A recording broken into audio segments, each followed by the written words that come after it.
Begitu juga dengan perkara-perkara lain yang sampingan seperti memasukkan ain ke dalam rongga badan yang batin. Rongga terbuka sampai ke hak batin. Contohnya hidung. Maka siapa yang ambil air jolok dalam hidung sampai masuk dalam mulut, batal puasanya. Siapa yang ambil paku jolok sampai kena ke otak dia, batal puasa. Faham? Jadi kalau dia korek hidung, batal tak puasa? Tak batal, makruh dia ulama' kata. Dulu zaman kita cek-cek, kita dengar orang ngajar, batal puasa. Bila zaman kita ngaji kitab-kitab fiqh, tak ada ulama' kata batal. Yang batal masuk ke lubang hidung sampai ke batin. Di mana batin ada dua pendapat. Satu pendapat dalam otak, pendapat yang kedua lepas pada tulang ni.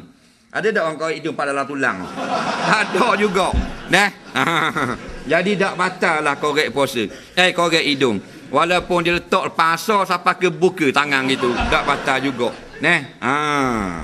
Tapi makruh kata ulama. Begitu juga dengan telinga, dia ambil jari dia buat korek telinga, dia ambil putih kapas, dia korek telinga, tak batal juga. Kerana yang batal sampai kepada batin. Batin belakang pada gegendang telinga. Dah ada korek sampai cabut gegendang. Tak ada. Sampai luar ni dia korek dengan kapas ataupun korek dengan jari, tidak batal. Dapat tu saja-saja korek, makruh. Dah bila tak makruh, gatal telinga. Maka dia pun korek. Tuhan buat jari kita 5. Yang ni untuk korek telinga.